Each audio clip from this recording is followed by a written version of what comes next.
ওই মামা 100 টাকার একটা টুপলা দাও তো গাঞ্জার। গাঞ্জার টুপলা দিব? হ্যাঁ। কি মাল দেও ওটা নেশাই হয় না? নেশা হয় না? আজকের মালে নেশা হইব। আর শুনো, মাল যে তোমার দিলাম কাউরে কাছে কইবে না, মাল আমি সবার কাছে বেশি না, আমি ইমানদার গাঞ্জা খুর। যাও। ঠিক আছে আজকে নেশা হবে। রুকো যারা, এত বড় বড় ওরে পুটলা বানাই, এরপরেও আয় কইব কি 10 টাকা কম, 20 টাকা কম। ওই যে একটা শেষরা দেয়া যাইতাছে, আয় হাই রে কইব 20 টাকা কম দিয়াম, পুটলা দিয়াম, এটা দেম এটা। হ্যাঁ মামা, একটা বড় দেখে পুটলা দেও আর 20 টাকা কম নিতে হইব। প্রতিদিন আমার জন্য একটা 20 টাকা কম নিতে হইব। বড় দেখে পুটলা দিমু? অবশ্যই। আমার কাছে পুটলাই নাই বেটা। একটু আগে যে দিলা পুটলাটা, আমি কি দেখছি না ভাবছো?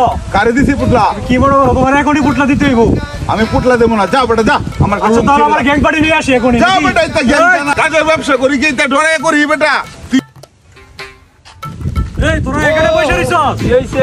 আমার এই শহরে মাল নাই না, তোরা এখানে বসে রইছস? কে মাল দেয় না রে? চল চল। গাঞ্জা গাঞ্জা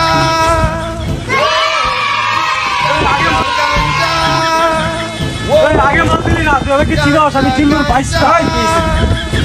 মাল দিমু কেমনে? মাল বিটা বিটা